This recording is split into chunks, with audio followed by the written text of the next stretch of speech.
प्यारे बच्चों, कैसे हैं आप लोग। आशा करते हैं कि आप लोग अच्छे होंगे, स्वस्थ होंगे, मस्त होंगे और आप लोगों की यूपी पुलिस कांस्टेबल परीक्षा की तैयारी बेहतर चल रही होगी। तो आज की इस क्लास में हम लोग यूपी पुलिस कांस्टेबल परीक्षा के लिए जनरल हिंदी के टॉप मोस्ट इंपॉर्टेंट क्वेश्चंस को यहाँ पर डिस्कस करने वाले हैं। और मैं आप लोगों को ये 100% गारंटी देता हूँ कि यूपी पुलिस कांस्टेबल के एग्ज़ाम में यहाँ से प्रश्न पूछे जाएंगे। तो इस वीडियो को पूरा ज़रूर देखिए। वीडियो अच्छा लगे तो प्लीज़ वीडियो को लाइक और शेयर ज़रूर करें। अगर आप चैनल पर नए हैं और आप लोगों ने अभी तक इस चैनल को सब्सक्राइब नहीं किया है तो प्लीज़ चैनल को ज़रूर सब्सक्राइब करें और नोटिफिकेशन बेल ऑन करना ना भूलें। तो चलिए वीडियो को स्टार्ट करते हैं। खुद से प्रयास कीजिएगा इन सभी क्वेश्चंस के आंसर देने का 2 से 3 सेकंड के बाद मैं आंसर क्लियर कर दूंगा। यहाँ पर देखिए निर्देश दिया जा रहा है प्रश्न संख्या 51 से 52। निम्न प्रश्नों में विलोम शब्दों का चयन कीजिए। आपसे क्या पूछा जा रहा है, संधि का विलोम शब्द क्या होता है? जोड़ना, कम करना, साथ या विग्रह। संधि का विलोम शब्द क्या होगा? संधि का विलोम शब्द होता है, इसे आप विग्रह भी कह सकते हो या विग्रह भी कह सकते हो। तो ऑप्शन नंबर डी जो है इस क्वेश्चन का करेक्ट आंसर हो जाएगा। देखिए विलोम शब्द के लिए ना कोई इसके लिए ट्रिक होती है, ना इसके लिए कोई परिभाषा होती है, ना इसके लिए कोई नियम होता है। इसके लिए सिर्फ एक ही चीज़ है, प्रैक्टिस, ओनली प्रैक्टिस। तो जितनी ज़्यादा प्रैक्टिस कर सकते हो आप लोग प्रैक्टिस कीजिए। प्रैक्टिस मैं आप लोगों को करा रहा हूँ।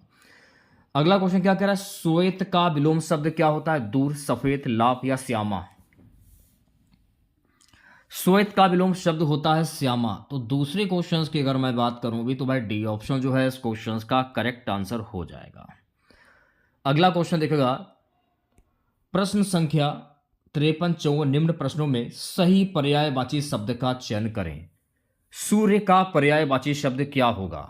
सिंह, रवि, नर, केस।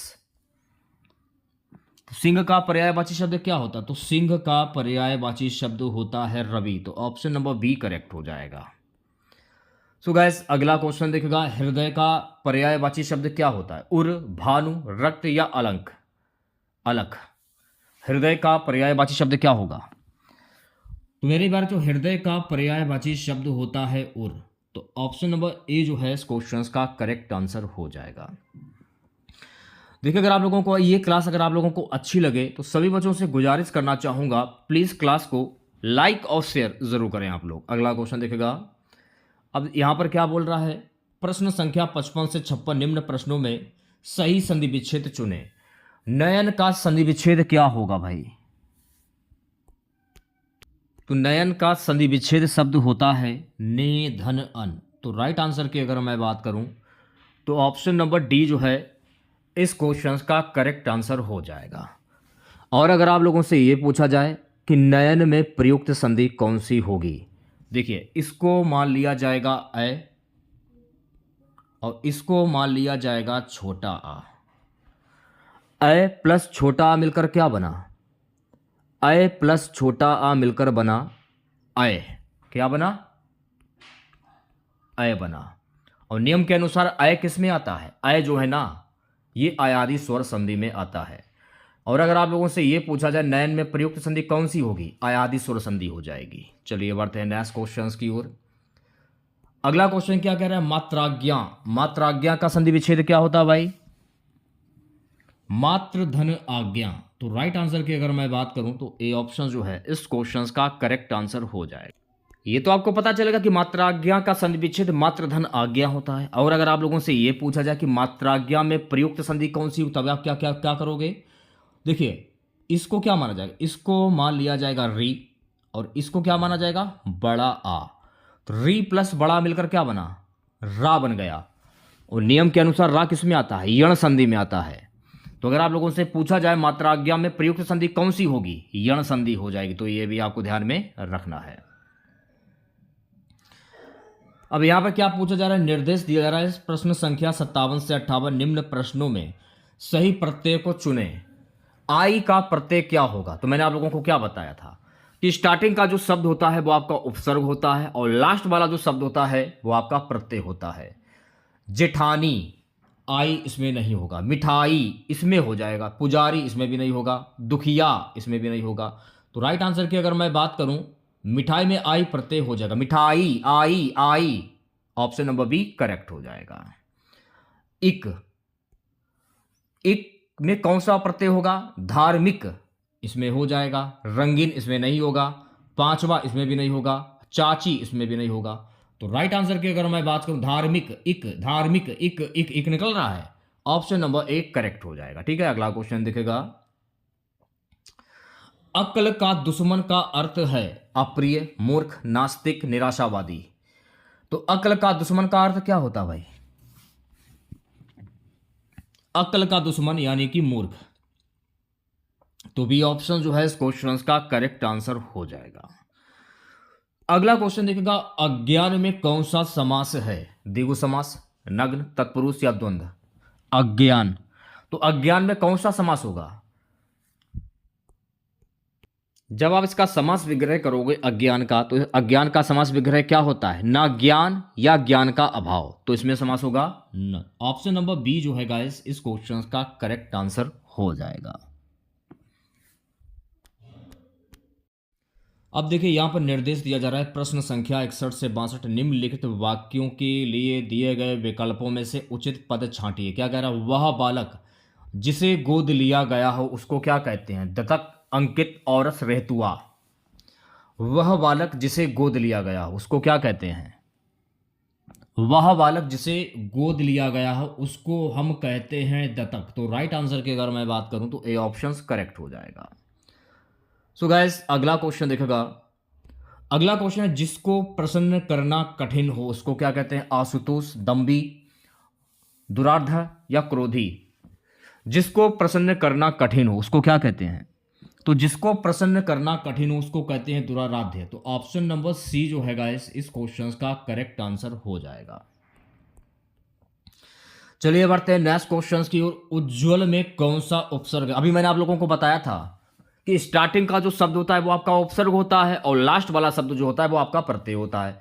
तो उज्ज्वल, उत धन ज्वल, तो उज्ज्वल में कौन सा उपसर्ग होगा? उज्ज्वल में उत जो है ना ये उपसर्ग हो जाएगा। तो ऑप्शन नंबर बी जो है इस क्वेश्चन का करेक्ट आंसर हो जाएगा। प्यारे बच्चों अगला क्वेश्चन देखेगा।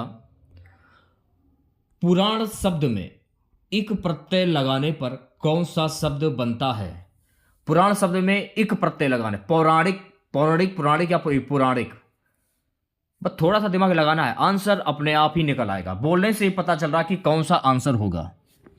पौराणिक में एक प्रत्यय लगाने पर उसका शब्द बन जाता है। तो ऑप्शन नंबर बी जो है करेक्ट हो जाएगा। तो मैंने आपको क्या बताया, स्टार्टिंग का जो शब्द होता है वो आपका उपसर्ग होता है और लास्ट वाला जो शब्द होता है वो प्रत्यय होता है। पौराणिक, इक, इक, इक निकल रहा है। तो बी ऑप्शन करेक्ट हो जाएगा। अगला क्वेश्चन देखेगा, दिग्दर्शक में कौन सी संधि है? अयादि संधि, व्यंजन संधि, विसर्ग संधि या वृद्धि संधि? क्वेश्चन को पढ़िए। क्वेश्चन को करने का तरीका क्या है? सबसे पहले आप दिग्दर्शक की संधि कर लीजिए। तो दिग्दर्शक की संधि क्या होती है? दिग्दर्शक की संधि होती है दिक धन दर्शक, ये इसकी संधि हो जाएगी। तो पिछली क्लास में मैंने आप लोगों को क्या बताया था कि जहां पर हलंत लगा हो, देखिए काम में हलंत लगा है, आंख बंद करके व्यंजन संधि पर टिक कर दीजिए। तो दिग्दर्शक में व्यंजन संधि हो जाएगी। तो बी ऑप्शन करेक्ट हो जाएगा। अगला क्वेश्चन देखेगा, यज्ञपि में कौन सी संधि है? तो सबसे पहले आप यज्ञपि की संधि कर लीजिए। तो यज्ञपि की संधि क्या होती है? तो यज्ञपि की संधि होती है यदि, यदि धन अपि, ये इसकी संधि हो जाएगी। इसको तो मान लिया जाएगा छोटी ई और इसको मान लिया जाएगा छोटा आ। तो छोटी प्लस छोटा आ मिलकर क्या बना? या बन गया। और नियम के अनुसार या किस में आता है? पिछली क्लास में मैंने आप लोगों को बताया था, जहां पर या आए आंख बंद करके यण संधि पर टिक कर दीजिए। तो यज्ञ में कौन संधि होगी? यण संधि हो जाएगी। तो सी ऑप्शन करेक्ट हो जाएगा। अब ये वाला क्वेश्चन देखेगा क्या कह रहा है, निम्नलिखित में से कौन सा शब्द तत्सम है? अग्नि, आग, अगिन, अग्नि। ऐसे शब्द जो संस्कृत भाषा से उत्पन्न हुए हों वो तत्सम शब्द कहलाते हैं। और अग्नि जो है ना ये आपका संस्कृत भाषा का शब्द है, इसलिए ये आपका तत्सम शब्द हो जाएगा। तो ए ऑप्शन करेक्ट हो जाएगा। अब देखिए यहां पर निर्देश दिया जा रहा है, प्रश्न संख्या 68 से 69 सही वर्तनी का चयन कीजिए। ज्योत्सना, ज्योत्सना कैसे लिखा जाता है? ज्योत्सना लिखने का तरीका क्या है? Very very most important question, 5 star लगा लीजिए। तो ज्योत्सना को लिखने का जो तरीका है ना वो ये रहा, ज्योत्सना ऐसे लिखा जाता है। तो ऑप्शन नंबर बी करेक्ट हो जाएगा। अगला क्वेश्चन क्या क्या कह रहा है? उज्ज्वल, उज्ज्वल कैसे लिखा जाता है? देखिए उज्ज्वल ना तो ऐसे लिखा जाएगा, ना ऐसे लिखा जाएगा, ना ऐसे लिखा जाएगा, ना ये ऐसे लिखा जाएगा, क्योंकि ये क्वेश्चन ही गलत है। उज्ज्वल को लिखने का जो तरीका है ना वो ये रहा, उज्ज्वल जो है ऐसे लिखा जाता है, उज्ज्वल। ठीक है, चलिए बढ़ते हैं नेक्स्ट क्वेश्चन की ओर प्यारे बच्चों। अगला क्वेश्चन देखेगा, राम घर गया उसने माँ को देखा का संयुक्त वाक्य क्या होगा? क्या यहाँ पर क्या कहे कि का संयुक्त वाक्य क्या होगा?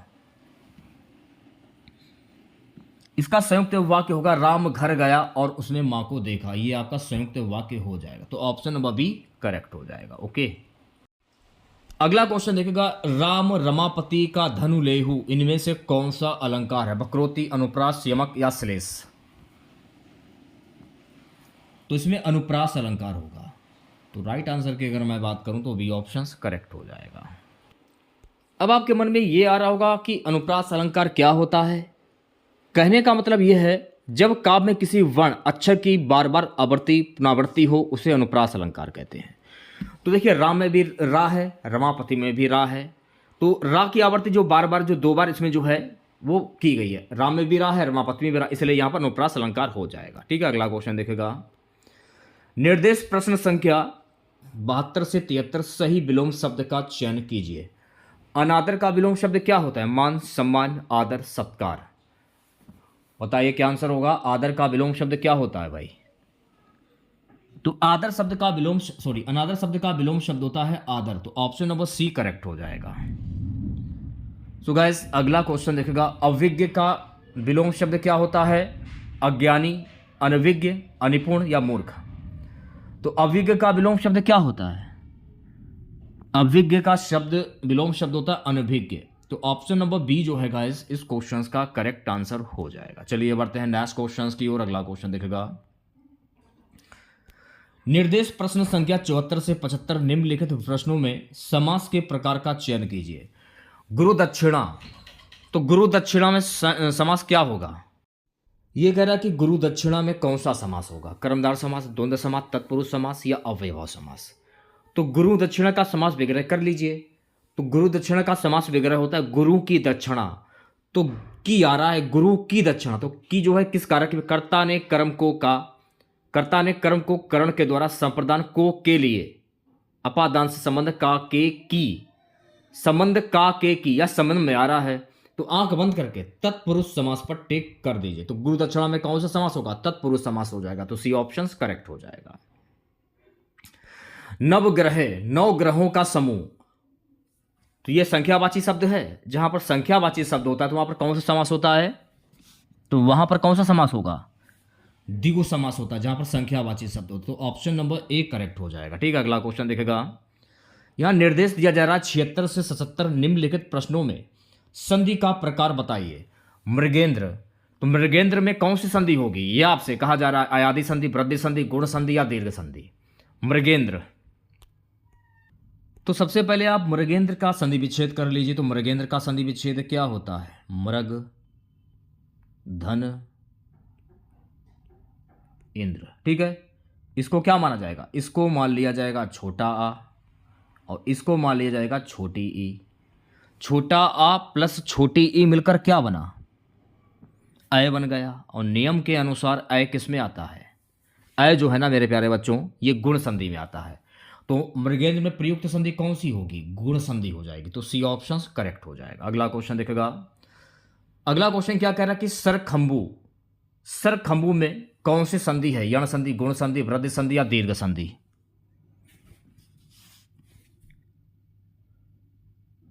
तो सरखंबू की संधि कर लीजिए। तो सरखंबू की संधि क्या होती है? सरयू, ध्यान पूर्वक क्लास को देखेगा आप लोग तभी आपके हर बात अच्छे से समझ में आएगी। सरयू धन, सरयू धन अंबू, ये इसकी संधि हो जाएगी। ठीक है, और इसको तो मान लिया जाएगा छोटी ई, क्लियर, और इसको मान लिया जाएगा छोटा आ। तो छोटी प्लस छोटा मिलकर क्या बना, या बन गया। तो या नियम के अनुसार किस में आता है, अभी मैंने आप लोगों को बताया था यण संधि में। तो सरखंबू में प्रयुक्त संधि कौन सी होगी, यण संधि हो जाएगी। तो ऑप्शन नंबर 1 करेक्ट हो जाएगा। अगला क्वेश्चन देखेगा, अब यहां पर क्या कह रहा है कि मिश्र वाक्यों का चयन कीजिए। इसमें मिश्र वाक्य कौन सा होगा, क्या उसे मालूम है कि तुम मुझे यहीं लाए हो, ये आपका मिश्र वाक्य हो जाएगा। तो ऑप्शन नंबर डी करेक्ट हो जाएगा। अगला क्वेश्चन देखेगा, यहां निर्देश दिया जा रहा है प्रश्न संख्या 79 से 80 दिए गए 4 वाक्यों में एक वाक्य शुद्ध है और 3 अशुद्ध है, शुद्ध वाक्य का चयन करना है। यहां पर देखिए आपको शुद्ध वाक्य की पहचान करनी है। इनमें से शुद्ध वाक्य कौन सा होगा, शीला या मीरा में से नौकरी कोई एक शीला या मीरा में से नौकरी कोई एक नौकरी करेगी। तो सी ऑप्शन जो है इस क्वेश्चन का करेक्ट आंसर हो जाएगा। अगला क्वेश्चन देखेगा, यहां पर भी देखिए आपको शुद्ध वाक्य की पहचान करनी है। इसमें से शुद्ध वाक्य कौन सा होगा भाई, मुझे शराब पीने वाले लोग अच्छे नहीं लगते, ये आपका शुद्ध वाक्य हो जाएगा। ऑप्शन नंबर डी करेक्ट हो जाएगा। ठीक है। सो गाइस अगला क्वेश्चन देखेगा, हरिपद कोमल कमल से इस पद में अलंकार है, उपमा रूपक प्रतीक या उत्प्रेक्षा। क्या कह रहा है कि हरिपद कोमल कमल से इस पद में कौन सा अलंकार होगा, उपमा अलंकार हो जाएगा। तो भाई ऑप्शन नंबर ए जो है इस क्वेश्चन का करेक्ट आंसर हो जाएगा। अब आपके मन में यह आ रहा होगा कि इसमें उपमा अलंकार कैसे होगा, जब समान गुण के आधार पर किसी वस्तु या व्यक्ति की तुलना दूसरी वस्तु या वस्तु से की जाती है, वहां पर उपमा अलंकार। आपको इतना ध्यान रखना है कि किसी वस्तु की तुलना किसी व्यक्ति से की जाए, कुल मिलाकर आपको यह ध्यान में रखना है जहां पर तुलना की जाए वहां पर आपका उपमा अलंकार होता है। ठीक है। अगला क्वेश्चन देखेगा, अगर आप लोगों को क्लास वाकई में पसंद आ रही हो तो प्लीज क्लास को लाइक जरूर कीजिएगा। क्या कह रहा है, यहां पर जो पर है ये सबसे मेन कॉमन है। मैंने क्वेश्चंस को पढ़ा भी नहीं और आंसर मेरे माइंड में आ गया तुरंत। क्या कह रहा है कि पेड़ पर पक्षी बैठे हैं, तो पर है यहां पर कर्ता ने कर्म को करण के द्वारा संप्रदान के लिए, कर्ता ने कर्म को करण के द्वारा संप्रदान के लिए अपादान से संबंध का के की अधिकरण में पर। तो पर किस में आ रहा है, तो पर जो है ना ये अधिकरण में आ रहा है। तो अधिकरण यहां पर अधिकारक यानी अधिकरण में आ रहा है। तो यहां पर कौन सा कारक होगा, अधिकारक कारण। तो ये आपको ध्यान रखना है। और अगर आप लोगों से ये पूछा जाए कि कारक के कुल कितने भेद होते हैं, तो आपको ध्यान में रखना है कि कारक के कुल 8 भेद होते हैं। ठीक है। अगला क्वेश्चन देखेगा, अगला क्वेश्चन क्या कह रहा है, अगला क्वेश्चन ये कह रहा है रामचरितमानस की रचना की गई है अवधी में, ब्रजभाषा में, भोजपुरी में या मैथिली में। तो रामचरितमानस की रचना किसमें की गई है, तो रामचरितमानस की जो रचना है ना अवधी भाषा में की गई। तो ऑप्शन नंबर ए जो है इस क्वेश्चन का करेक्ट आंसर हो जाएगा। प्यारे बच्चों अगला क्वेश्चन देखेगा, निम्नलिखित में से तत्सम शब्द है जलद, बादल, हवा या पानी। ऐसे शब्द जो संस्कृत भाषा से उत्पन्न हुए हों वो तत्सम शब्द कहलाते हैं। तो जलद जो है ना ये संस्कृत भाषा का शब्द है, इसलिए ये आपका तत्सम शब्द हो जाएगा। तो ऑप्शन नंबर ए करेक्ट हो जाएगा। चलिए बढ़ते हैं नेक्स्ट क्वेश्चन की ओर। निम्नलिखित शब्दों में से कौन सा शब्द तत्सम नहीं है, निम्नलिखित में से कौन सा शब्द तत्सम नहीं, उसकी आपको पहचान करनी है। तो सीआर जो है ना ये आपका तत्सम नहीं है। तो ऑप्शन नंबर डी जो है इस क्वेश्चन का करेक्ट आंसर हो जाएगा। अगला क्वेश्चन देखेगा, निर्देश दिया जा रहा है प्रश्न संख्या 86 से 87 नीचे 4 शब्दों के समूह दिए गए हैं। प्रत्येक के नीचे 3 पर्यायवाची और एक भिन्नार्थी शब्द का चयन करना है। भिन्न अर्थ वाला, उत्सव, उत्साह, पर्व, समारोह। तो उत्साह जो है ना ये आपका भिन्न अर्थ वाला शब्द हो जाएगा। तो ऑप्शन नंबर बी करेक्ट हो जाएगा। दिवस, वासर, दिन, प्रसून, भिन्न अर्थ वाला शब्द। तो प्रसून जो है ना ये आपका भिन्न अर्थ वाला शब्द है। ऑप्शन नंबर डी करेक्ट हो जाएगा। अगला क्वेश्चन देखेगा, यहां पर निर्देश दिया जा रहा है प्रश्न संख्या 88 से 89 नीचे दिए गए शब्दों में प्रयुक्त समास के नाम का चयन कीजिए। पीतांबर, पीतांबर में कौन सा समास होगा, यानी पीला अंबर है जिनका, यानी विष्णु। तो मैंने आपको क्या बताया था पिछले क्लास में कि जब किसी वाक्य में किसी प्रसिद्ध व्यक्ति या भगवान के नाम आ जाए वहां पर कौन सा समास होता है, बहुप्रिय समास होता है। तो पीला अंबर है जिनका यानी विष्णु, विष्णु को भगवान की संज्ञा दी गई तो यहां पर बहुप्रिय समास हो जाएगा। तो सी ऑप्शन करेक्ट हो जाएगा। चरण कमल, चरण कमल में कौन सा समास होगा, तत्पुरुष, कर्मधार, बहुप्रिय, अव्ययभाव। चरण कमल, सबसे पहले आप चरण कमल का समास विग्रह कर लीजिए। तो चरण कमल का समास विग्रह होता है कमल के समान चरण या कमल रूपी चरण। इसमें देखिए चरणों की तुलना जो है कमल से की जा रही है, तो जहां पर तुलना की जाए तो वहां पर कौन सा समास होता है? कर्मधार समास होता है। तो ऑप्शन नंबर बी करेक्ट हो जाएगा। निर्देश प्रश्न संख्या 90 से 91, नीचे दिए गए शब्दों में प्रयुक्त संधि के नाम का चयन कीजिए। यहां पर आपसे क्या कह रहा है कि सन्मार्ग, सन्मार्ग में प्रयुक्त संधि क्या होगी? तो सन्मार्ग की संधि क्या होती है? सत्य धन मार्ग, सत्य धन मार्ग। ता में हलंत लगा है, अभी मैंने आप लोगों को बताया था, जहां पर हलंत लगा हो आंख बंद करके व्यंजन संधि पर टिक कर दे। सन्मार्ग में कौन संधि होगी? व्यंजन संधि हो जाएगी। अगला क्वेश्चन देखा ज्ञानोदय, ज्ञानोदय का संधि विच्छेद क्या होता है? ज्ञानोदय का संधि विच्छेद होता है ज्ञान धन उदय। इसको तो मान लिया जाएगा छोटा आ, इसको मान लिया उ, और आ प्लस उ मिलकर ओ बना। ओ नियम के अनुसार किस में आता है? गुण संधि में आता है। लेकिन ये क्वेश्चन ही गलत है, तो राइट आंसर क्वेश्चन नहीं गलत, क्वेश्चन सही है, तो इसमें गुण संधि होगी। ऑप्शन नंबर डी करेक्ट हो जाएगा। अगला क्वेश्चन देखेगा 92 से 93, निम्नलिखित वाक्यांशों के लिए एक शब्द का चयन कीजिए। क्या कह रहा है? जो व्यर्थ की बातें करता हो उसको क्या कहते हैं? बहुभाषी, कुवक्ता, वाचाल या वाक्पटु। क्या कह रहा है? जो व्यर्थ की बातें करता हो उसको क्या कहते हैं? तो जो व्यर्थ की बातें करता हो उसको हम कहते हैं वाचाल। तो ऑप्शन नंबर सी जो है इस क्वेश्चन का करेक्ट आंसर हो जाएगा। चलिए बढ़ते हैं नेक्स्ट क्वेश्चन की ओर। जो देखने में प्रिय लगता हो उसको क्या कहते हैं? समदर्शी, प्रियदर्शी, प्रियपात, दर्शन प्रिय। जो देखने में प्रिय लगता है उसको क्या कहते हैं? तो भाई जो देखने में प्रिय लगता है उसको हम कहते हैं प्रियदर्शी। तो ऑप्शन नंबर बी जो है इस क्वेश्चन का करेक्ट आंसर हो जाएगा। अगला क्वेश्चन देखेगा, यह निर्देश दिया जा रहा है प्रश्न संख्या 94 से 95, रिक्त स्थान की पूर्ति उचित विकल्प से कीजिए। क्या कह रहा है? तन को कपड़ा ना डैश को रोटी, तन को कपड़ा ना खाने को रोटी। यहां पर क्या आएगा? रिक्त स्थान पूरा कैसे होगा? खाने को रोटी। तो ऑप्शन नंबर ए करेक्ट हो जाएगा। अब यहां पर क्या कह रहा है? चमड़ी जाए डैश पर ना जाए, चमड़ी जाए पर दमड़ी ना जाए। यहां पर क्या आएगा? दमड़ी ना जाए। ऑप्शन नंबर डी करेक्ट हो जाएगा। बिल्ली छत से कूद पड़ी, यहां पर जो मेन कॉमन है वो है से किस में आता है? कर्ता ने कर्म को करण के द्वारा संप्रदान के लिए अपादान से संबंध का के, देखिए से जो है ना अपादान में आ रहा है, कर्ता ने कर्म को करण के द्वारा संप्रदान के लिए अपादान से, तो से जो है ना ये अपादान में, तो इसमें कौन सा कारक होगा? अपादान कारक। अभी मैंने आप लोगों को क्या बताया कि कारक के कुल 8 भेद होते हैं, ये भी आपको ध्यान में रखना है। अगला क्वेश्चन देखेगा, क्या कह रहा है? निम्नलिखित में पुल्लिंग शब्द कौन सा है? नदी, पानी, इलायची या ब्यास। यहां पर देखिए आपको पुल्लिंग शब्द की पहचान करनी है।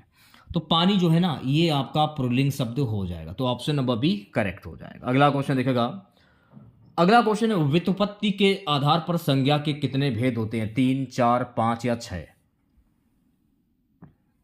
व्युत्पत्ति के आधार पर संज्ञा के कुल 3 भेद होते हैं। तो ऑप्शन नंबर ए करेक्ट हो जाएगा।